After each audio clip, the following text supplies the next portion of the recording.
प्रशान्त तामाङको मृत्यु भयो। तपाईँहरूले न्युज सुन्नुभयो कि नै?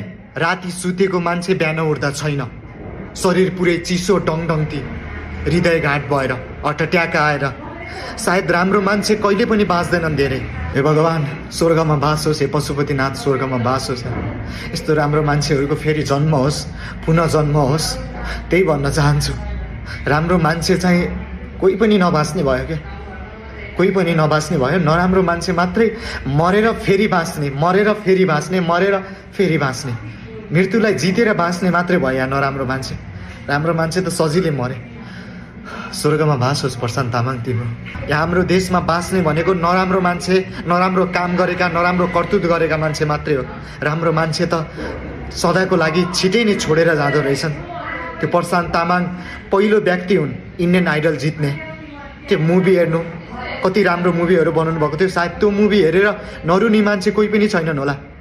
एकदमै राम्रो मान्छे थिए, तर राम्रो मान्छे चाँडै नै भगवानको प्यारो हुन्छन्। यो कुरा यथार्थ र सत्य कुरा हो। एकदमै कसम हुनु, मैले भर्खर रेस्टुरेन्टमा काम गर्दै थिएँ, कटिङ गर्दै थिएँ, ठ्याक्कै टिकटक स्क्रोल गर्छु भन्दा ट्याक्कै त्यो न्युज आयो कि पुरै मेरो मुटु ढक ढक ढक गऱ्यो। कसम हुनु, नसोचेको भयो यार, नसोचेको।